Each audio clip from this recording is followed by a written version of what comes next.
Baby, let me tell you something. I don't know where to start. I don't know, guys. I don't know. Okay. Whew.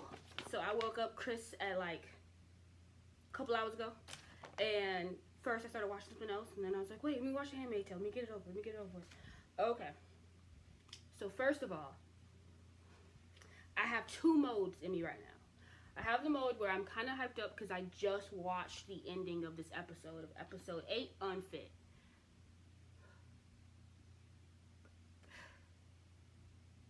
So you guys got me. You guys got me in the emotion part. But, and I've referred her a lot because I love her channel, My Twisted Life Poetry, My Twisted LYF. Go watch her reviews too. Let me tell you so. She has taught me how to be objective when I watch this stuff. She's an author. And she looks at it from a different point of view. And this time I actually took notes. I told y'all it's going to be rare. It ain't going to happen a lot. But I took notes. Oh my gosh. Okay. On one side, I feel cheated. Because I feel like this episode, which was directed by Mike Barker. He directed the last episode. And the first 2 episodes of the season, as well as like 9 other episodes in the past 2 seasons. So when I saw it was him directing it, I expected some storylines not to really feel right to me, because honestly, I'll be real with you, the first 2 episodes I did not like. Season 2 finale, it wasn't my favorite either. There's a way that there's a style that he has. It's just not my style of directing. I don't think so. My favorite director so far probably is the episode before last. And then like the 4th and 6th episode, which would be the episode before last. So yeah. So whoever those people were, I really like them. I can't remember their names at the moment. But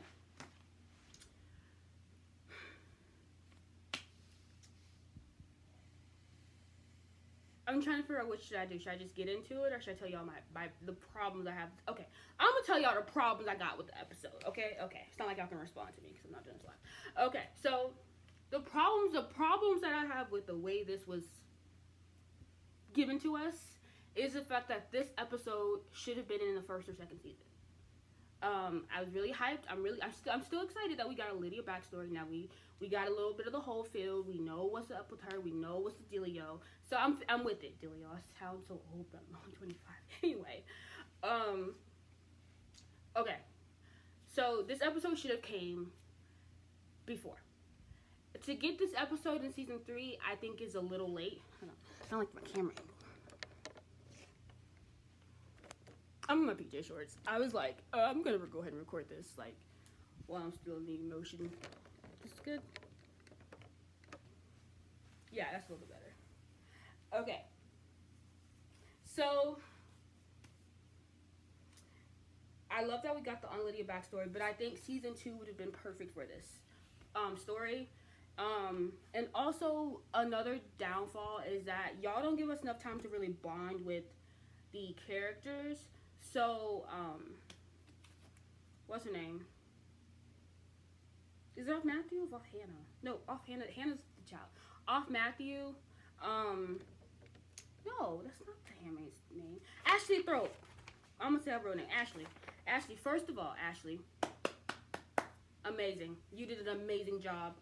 You really played the hell out of this role. I will be following you from now on, whatever you do. I really like the way you portrayed this. So she could have been introduced as June's walking partner in previous episodes, and I would have felt more attached and more of a bond with her. But we barely even got a story of her and everything. Obviously, I'm skipping towards the end because y'all know she dead and gone. She may not be dead actually. We don't know that, but. gosh. I'm trying to find like my footing in this storyline because this was kind of crazy, and I really took 7 pages of notes, as well as like I'm such a dork. Y'all see this? Y'all see this? I numbered them at the I feel like I was back in school. Like I actually like numbered them so that way I could like remember what page I'm on, because I just like. Okay, so let's just go through the episode, and then I'll start filling in So like I said, I have 2 modes. I have the mode where I'm super excited. I'm like, oh my gosh, whoa. But I know that's because like my senses are like tingling because of the fact that y'all ended the episode with emotion. But a lot of it still don't make a lot of sense. But we'll talk about it. I think I was gonna do it in order because actually I was gonna go through and like mark like which was the flashbacks and like break the stories up or whatever, and I may jump ahead in some storylines. We're just gonna do what we do, all right? So we start at the scene and the baby's like being born. Of Andy is the handmaid's name. I don't think we've ever really seen her. So June's like narrating, and she pretty much is talking about like how she's pretty much talking about Frances. Frances was the Martha, Hannah's Martha, and she gives us like a little mini backstory. Said that she was a sales manager for a theater supply company, and she did after school tutoring, and she was saving up for a trip to the Galapagos. I can't say that word. Galapagos.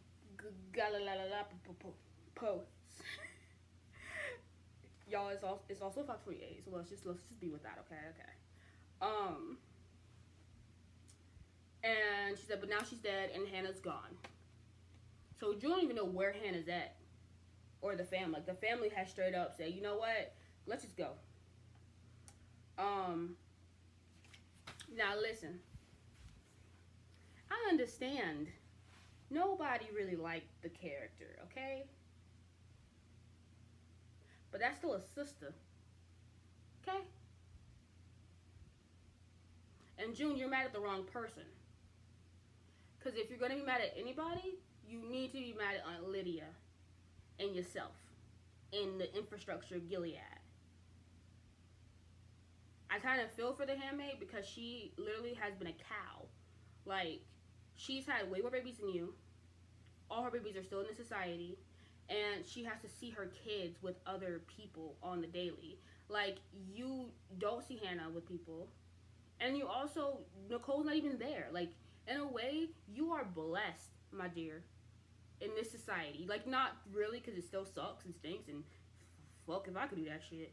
But still, like, you don't have to go through the same things that she has to go through living there.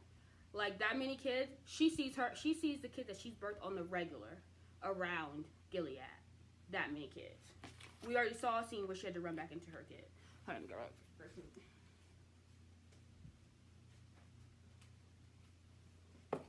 I haven't even eaten breakfast yet.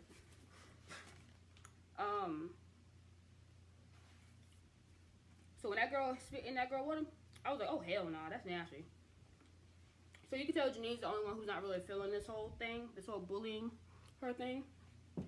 My petrol keeps getting stuck to me. Ah! Got it, okay. And they're like standing around her and they're doing like the breathe, hold, exhale, and it was getting really annoying actually. I was really happy. But the baby wasn't born yet, so they all had to get back in their little birth mobile. So then Lydia's like, yo, June, I'm gonna need you to stop the shit. Pause. Leave the girl alone. She's pregnant. I know you don't like her like that, but you need to get off of the case. And so then June, she's like, oh, what are you gonna do, huh? You gonna pluck out my eye? You gonna fuck up my hand, my body, burn me? What you gonna do?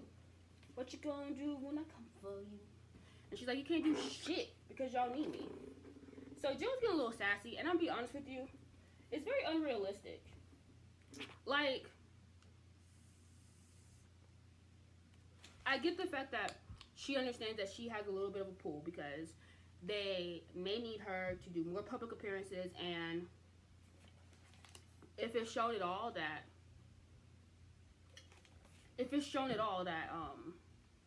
she's like hurt physically or whatever, it could ruin the chances of getting baby Nicole back. So I get her thinking she has power. But let me tell you something. That's like me feeling like I can mouth off to my mom when I was younger because I'm around people. It's like, when I get your ass alone, it's between me and you. So it's like, what happens if they get Nicole back? Or what happens if they don't give Nicole back and they say they're not giving her back? Like, what happens to you then, June? So all the, like, the shit points you've been racking up, they're going to remember, and it's going to come back on your ass. So I don't understand making her character so comfortable when at any time they still could hurt her. Like, and they could do some stuff that's not even physical. Like, I don't know. I don't know about this. It doesn't feel like it fits in the storyline, and it kind of feels like bad writing a little bit. But that's just how I feel.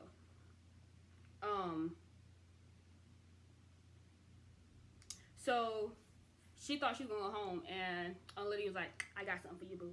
I got something for you. We all going to the gym. That little gym area that they always like do their stuff at. That's where they went. So they make June sit in the middle, and they're like, Shay, it's on you. Whatever they say to her. I don't know. They say something. They point, make her sit in the middle, and June just like, cute shit, bitches. I don't give a fuck. So then she kind of gets broken down a little bit because Lydia's like, well, Agnes, she had her whole life uprooted because of you, June. She was living a nice life. She had her best friend. She had a BFF. They was making little necklaces and all that bull. But you messed it up because you don't know how to sit your down. And since you want to act a fool, she gone. You ain't gonna know where she at. Ain't nobody in this sector, Gilead, gonna know where she at either. So you ain't gonna find out where she at. So then June is like, oh, Lydia, I have something I want to confess. And Lydia's like, what? And she's like, Matthew, she ain't even want that baby. So, like, she pretty much did that in order to, basically in order to really start to tear down of Matthew. Which, again, I get it. Just because she black, she wouldn't be my best friend either. But I'm not about to sit here and bully the woman either. Like, again, like I said, she's literally been a cow in Gilead. I'm not surprised she's brave. Like, these are the lies she has to tell herself in order to survive. I get it. I get it. Like, I'd probably be dead. Maybe. I don't know. If they were my child, I probably would stay alive because I wanted me. I don't know. Like, but I don't know if I can sit there and let them people rape me. Well, that. Anyway, so I wrote that of Matthew was playing this role because, again, Ashley Thrope. I follow you on Instagram, my boo. Don't forget, I was with you before you got to 10K. Look, yo, my finger's so ashy. We're not even talking about that. So yeah, so they like make us in the middle, like sinner, and then Lydia's like, don't be a crybaby, or whatever. And of course, that's gonna get to Lydia because Lydia's mind is like, you have to have faith no matter what, and like of Matthew, I do believe that she was being genuine. She was like, I wasn't having second thoughts about the baby. She said, I just felt different because this is a girl and I normally have had boys. And she said, this time it just feels different. And that's what she was saying. I truly believe that's what she felt. But you could tell that broke her down because I think it started to shatter the illusion that she had built up for herself in order to survive. And so what happens when you put a caged animal into a cage, a dark cage, you give it nothing, you just see fucked up. And that, like, you know what I mean? And then when you finally turn the light on, that shit probably gonna jump at you and just fucking attack. And I think that's because of June, of Matthew's psyche couldn't handle it. So it actually wasn't out of character of Matthew to, like, snap the way she did because of that. But let me tell you something. June, you about to get yours, boo. You about to get yours. Because they was already talking about how you a bad-ass mother. And they don't like you. So, whew. And I also wrote that, like, I really do wish that June could keep that same energy with Serena and Fred and all of them. Because that's the one thing I don't see her doing, is keeping that same energy. She get all soft and cozy and in her feelings when it comes to everybody else that is actually contributing to the fuckery of Gilead. But then when it comes to her handmaid, her walking partner, whatever she's supposed to be, then that's when they want to get upset and do something. Then that's when she wants to keep that same energy Why, June? Because that's someone you could actually bully, and you can't bully the Waterfords. Look, y'all, you know, let me tell y'all what y'all doing right now. If y'all watch Orange is the New Black, they are pulling a Piper. Okay? Piper became the most unliked character so fast in any TV show that I've ever seen. Let me tell you something. Y'all getting on the path to Piper. June is Piper. June is Piper. In this episode, it felt like June was a little bit of her role from Us. It was a little creepy. I wasn't feeling that either. Alright, so then we get into Aunt Lydia's flashback. So this is what we got from that scene. Okay, so we learn that Aunt Lydia is a teacher. She got like this like kind of like hippie like look to her. I'm like, okay, Aunt Lydia. Oh, before I get into Aunt Lydia's backstory, let me not forget to tell y'all that Aunt Lydia's backstory did not make me like Aunt Lydia anymore. It did not make me sympathize with Aunt Lydia. Well, you know what? We already said this ain't gonna be cohesive, so let me get into it. Okay, so Aunt Lydia's backstory. So you mean to tell me that Aunt Lydia turned to a cold-hearted bee because she tried to the principal and he couldn't get hard or something?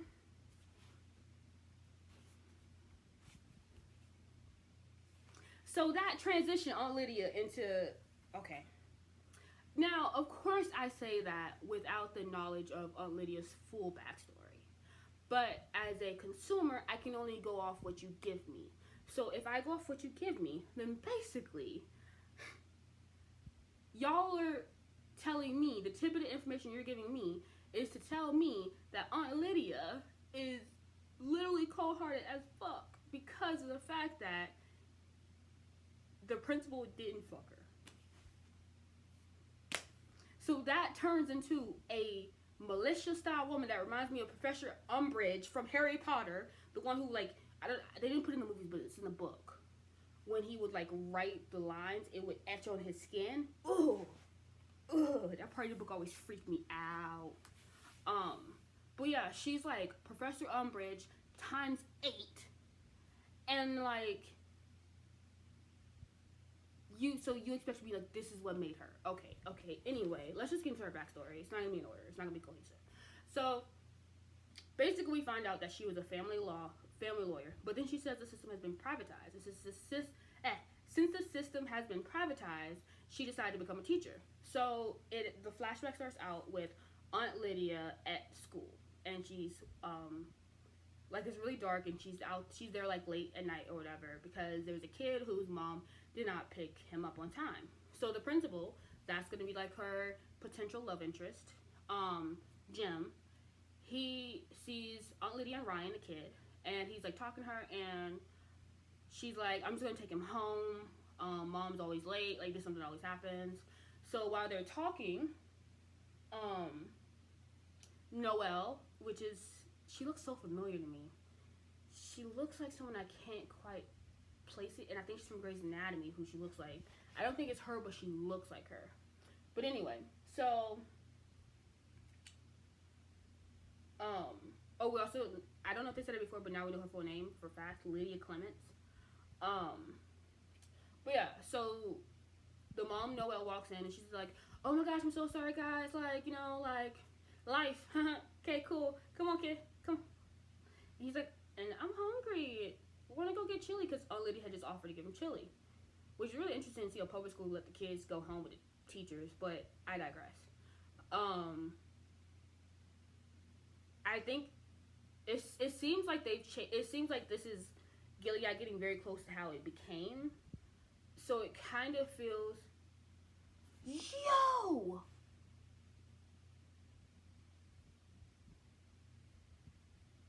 That's not her, is it? Noelle looks like the lady from the colonies from the second season. I may have to, like, when my daughter takes a nap later, I may have to record and see if I found that out or not. We're gonna put that on the table, because I could look it up right now. Maybe I'll look it up right now, because I bet you someone wrote about it. But while I'm looking it up, we're gonna talk still. I can multitask. So Aunt Lydia pretty much offered to go get chili, or offered to give the kid chili, so the kid wanted chili. she's like, nah, we're gonna go to Mickey D's or something like that. He's like, nah, I want that again. And lady's like, no, come over. I got enough chili for the army, y'all. Come on, like, I got it for the whole hood, the whole block. Come on. Who else wanna come? Come to my house. Everybody, come to my house.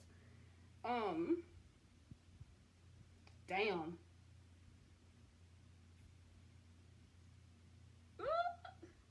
Like I said, Handmaid's Tale season 3 episode 8 gives Aunt Lydia a shallow backstory. They said the backstory failed. Damn. Who portrayed Noelle though? That's what I'm trying to figure out, y'all. Stranger Things. I didn't watch that show.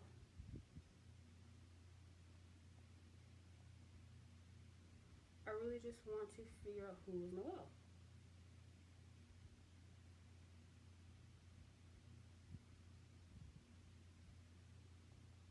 Whatever. It's probably not her. Like, I feel like someone would have picked up on that and, like, blogged about it or something.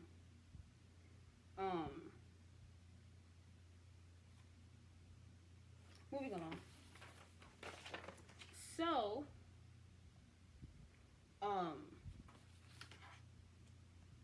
so they all go over to Aunt Lydia's house or whatever, and from there we learn that Aunt Lydia was married before, but it was a mistake.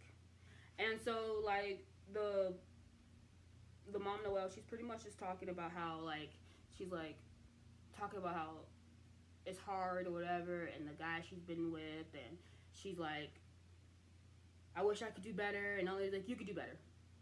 Nah. And it's so funny when she was like, you have a boyfriend? Girlfriend? Aunt Lydia looked at her like, I don't do that. I was like, oh, Aunt Lydia homophobic. Mm-hmm. She fit right into Gilead all the way.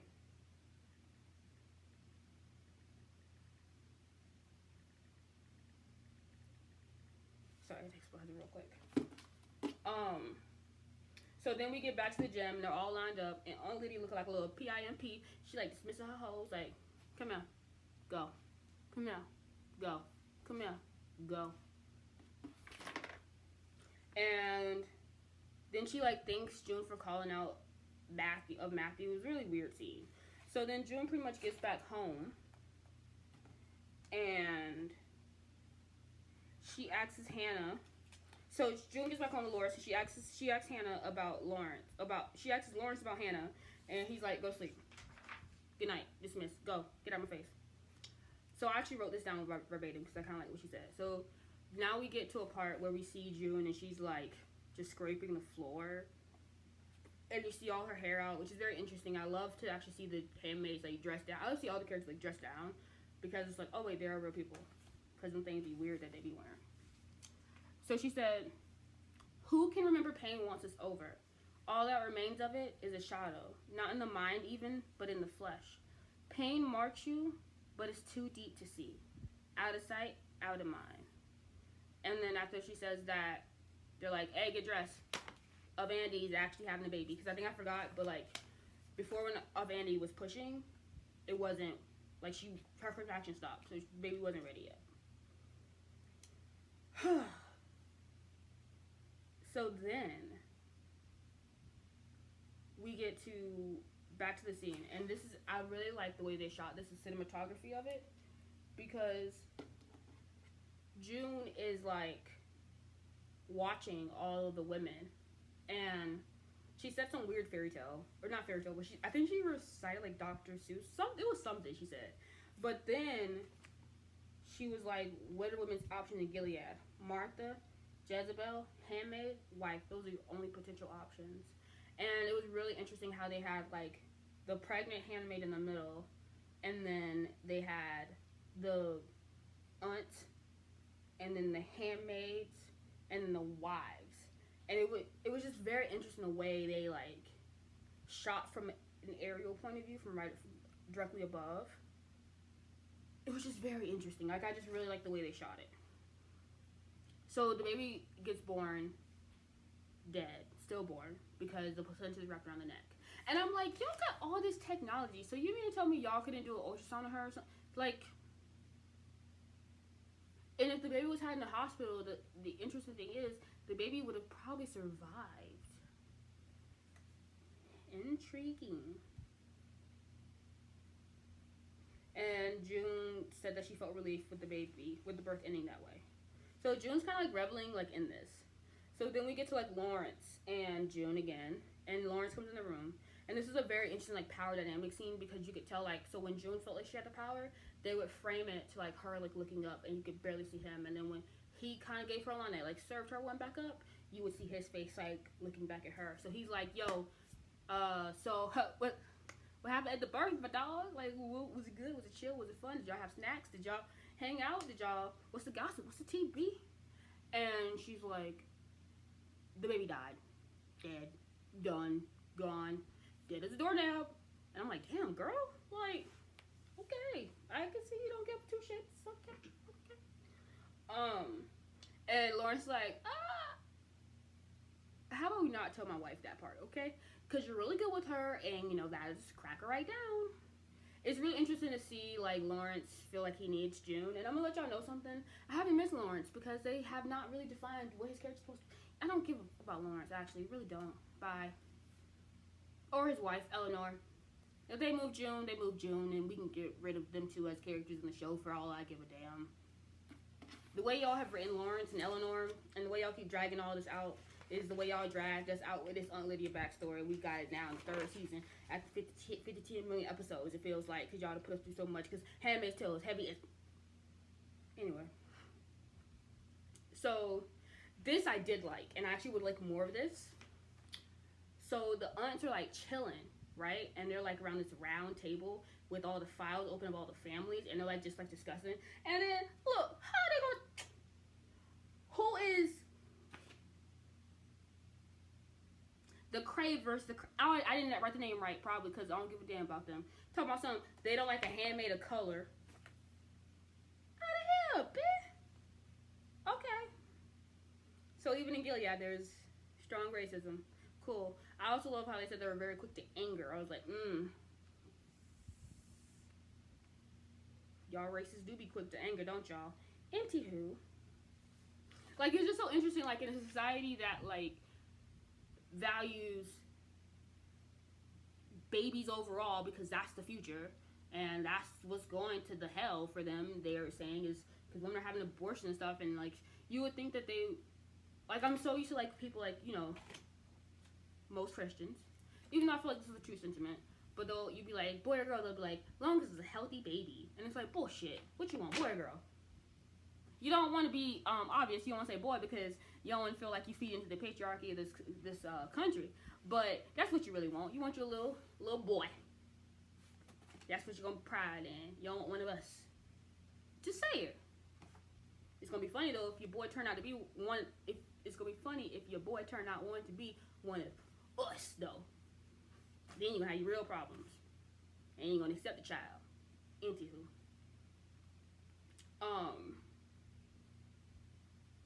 So, yeah, so, like, you pretty much see that, like, the aunts are the ones who kind of, like, pairs the handmaids with people.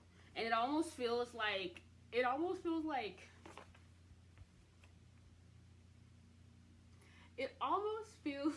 if teachers, like the principal, the teacher, whatever, whoever picks, like, I think it's administration, like, guidance. It almost feels like they're, like, picking, like, classes for the kids, like, oh, we can't give her Mr. Smith for first period because she's also going to be an AP Lit, and AP Lit's only offered in first period, so instead let's give her Miss Chapman instead. That's one of my least favorite teachers, actually said her name. Anyway, so that's kind of what it felt like. Like, it felt like it felt like the admins, like the dean, like sitting there picking our classes with the other teachers or something. Like, it just felt so odd. Oh, I don't miss having to pick classes for college or high school. Ugh. Be like, nah, girl, you gotta get this teacher so we can have the same lunch together. Come on. I'm gonna be by myself all year. Cause I only had, like, one friend. And then they were, like, also drinking whiskey, and I was like, alright. And they also talked about how off Andy now is not going to be wanted because she had a baby that was born stillborn. But I'm pretty sure the placenta around the neck is not, like, a genetic thing. No, it's not. And it's, like, I'm pretty sure that is so, like, okay, if a woman has a miscarriage and repeatedly has miscarriages, obviously that's showing a sign that there may be something else up that you may have to do or whatever. Like some women, they need that shot, that if you have a certain blood type or whatever. So there's circumstances around that.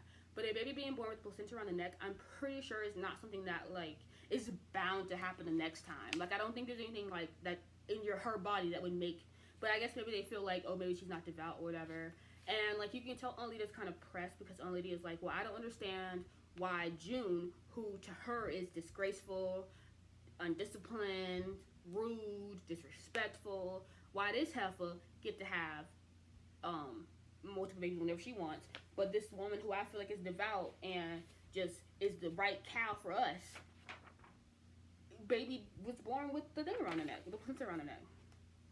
Also, the baby was very realistic. Oof.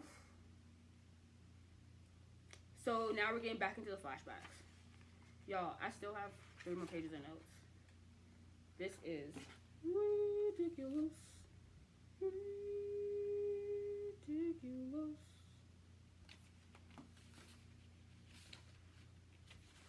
Where are we? Okay.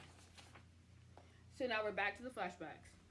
So it's Christmas, and you can see the relationship has progressed with the mom and the son and Aunt Lydia. You could tell. I'm pretty sure, if I'm let my imagination run, that the relationship between them two, between the mom and Aunt Lydia, has gotten very close. Because I'm pretty sure Aunt Lydia probably like will take the kid home on some days or whatever until she gets off her shift. She probably keeps the baby or keeps the son while she goes out on dates or whatever. So it's also kind of cute because the son does call her Aunt Lydia, but it's so interesting how sinister her being an aunt will be in the future. Ooh. I wonder how far. I wonder what is the time gap between now and the flashback. By the way, they should have given us that.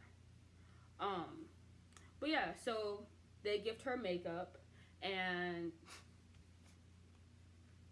Noelle, the mom, she's like, "Let me do it," and I'm like, "Girl, what is you doing?" I didn't even see her like put it in anything and like put on her foot. Like, all right, that was cute, I guess. It was funny, like, me and my husband were watching 90 Day Fiance, and, like, one of the guys was getting his haircut, and my husband was like, he's not even doing anything, and I was like, you're right, he isn't doing anything. It's just so funny, like, you could have at least, like, faked it a little bit better. And the mom is like, I got rid of Jason, he's gone, but I met this new man, hey, he an IT girl, he's smart, he know his computers, but he married. I'm gonna wait till that's over, though. And I'm gonna be right there. She's like, if Megan and Sarah can do it as a throuple in Love After Lockup, why can't I, boo? Why can't I? And Aunt Lydia looking at her like, you sinner. Because you know Aunt Lydia's not with that. Like, Aunt Lydia's still devout. But she's like, you need to go out. Like, you need to go out, girl. Go out. Spread your wings and fly, bitch. So Aunt Lydia goes out, and I'm like, okay, Aunt Lydia looks good. So this is when we learn that she was previously in family law, and she says the system has been privatized. She's also on a date with the principal, Jim. So this was interesting to me when she said it was privatized, which makes me feel like, okay, I feel like this gave us the blueprints for Gilead. I feel like this is how, another way they like slowly did it, because obviously they didn't just take tanks and just say, oh, we're taking over now. But by making the foster care system privatized, Gilead, it seems like, was in control of the kids who were like in the overflow in the foster system. And so when you combine having it privatized, now everything that happens is going through a private company, not the government. So there's no checks and balances system, like there's no executive command over it because now it's private, right? So by having teachers be mandated reporters, but now it's mandated reporters with a moral aspect to it. Because, you know, mandated reporters is mostly for, like, crimes, like, physical, like, stuff like that. But now they're mixing it with the Bible and calling teachers to have a moral authority also over. So the mom, like, sleeping with people, all this stuff, like, while she thinks that she's getting a friend, she's really letting that enemy in her dough. That's why you don't trust everybody. So you gotta sage a bitch. And if that sage smoke go the other way, because it don't want to be around that bitch, that's when you go the other way, because you don't need to be around that bitch. You know what I'm saying? Okay, anyway. And then Principal Jim and her also prayed together. So this also is making me think that all the teachers, everybody is part of Gilead, or what Gilead's going to be. And also, I wonder what happened to Principal Jim.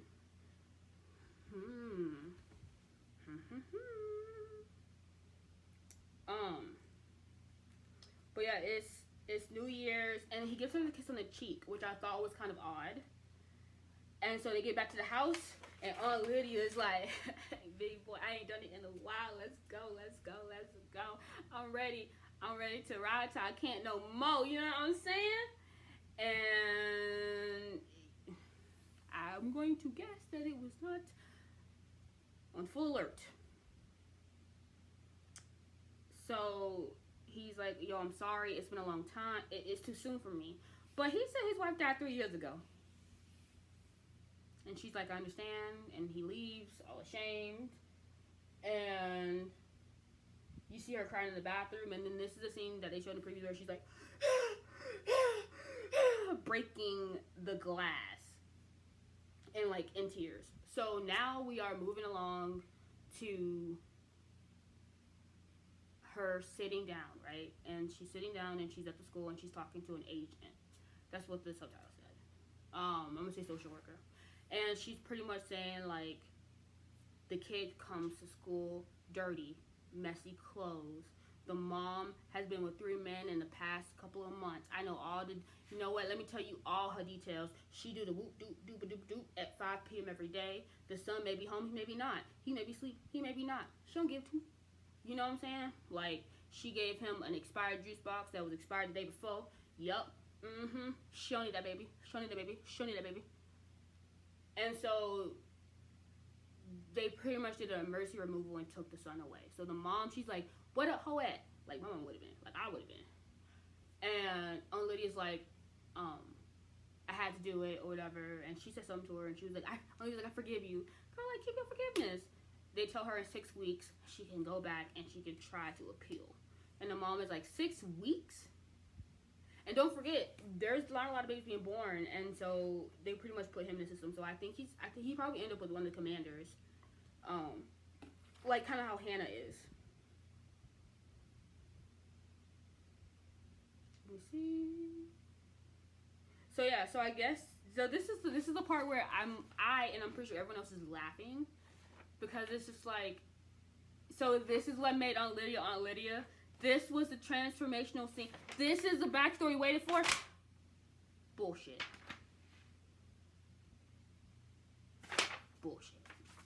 I just want to throw the second. They're going to be really dramatic. Anyway. So, now we're back to the present day. And now we're back at the Aunt Lydia scene, right? And so, they are saying, like, sometimes it's the apple, sometimes it's the barrel. That Waterford family, they last handmaid, she went crazy too. I think she killed herself, actually. And so they're saying that they think it was a house that tainted her, and that maybe it's time to move June from the Lawrence house. You know, June hasn't been able to get impregnated, so I've been like, oh, okay, cool, because Lawrence is like, I ain't doing all that stuff with you. When they move her, they're going to do the ceremony, and just watching them even pick out their rapist, it just made me want to puke. Like, Jesus. So now we're at the end of the episode, guys. And this,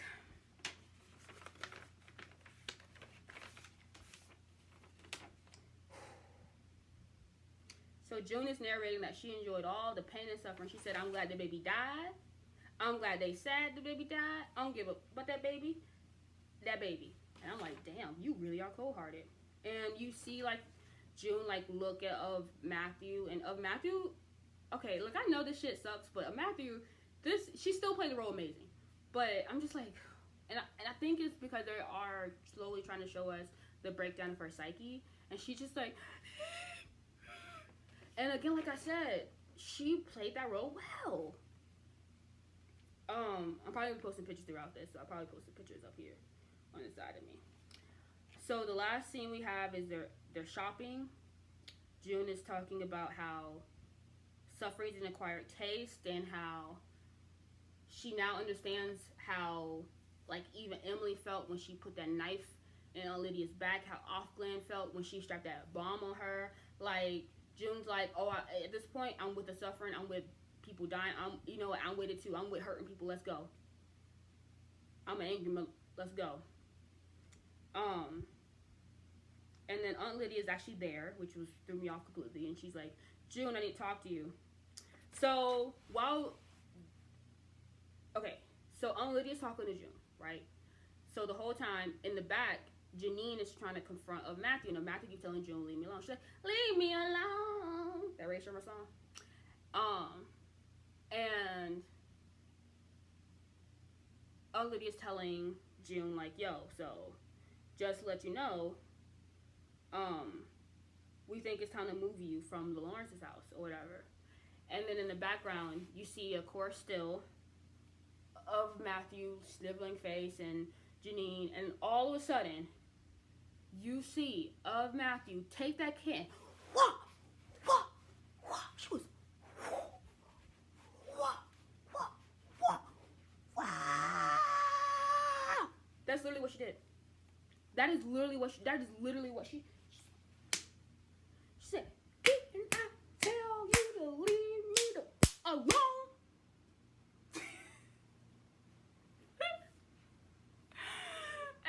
Like, damn, Janine already got her eye plucked out. She didn't get her clit removed like Emily, so thank the Lord.